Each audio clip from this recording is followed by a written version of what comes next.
ছোট্ট সাথী আর ফুল। সাথী ছিল এক চঞ্চল মেয়ে। বাড়ির আঙিনায় ফুটন্ত রং বেগুনের ফুলগুলো দেখতে তার খুব ভালো লাগতো।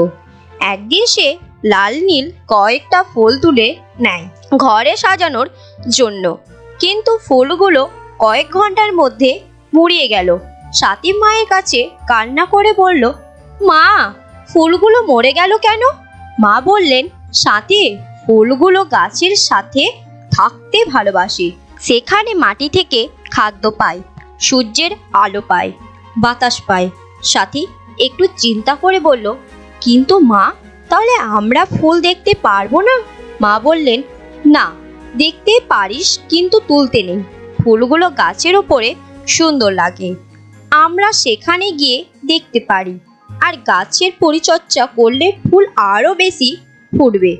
সাথী বুঝলো। পরের দিন সে আর ফুল তুলল না, বরং সে গাছগুলোতে জল দিল।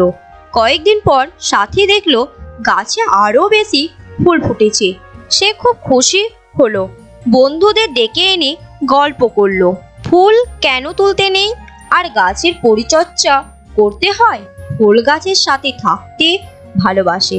ফুল না তুলে গাছের পরিচর্যা করলে আরো বেশি সুন্দর ফুল ফুটবে।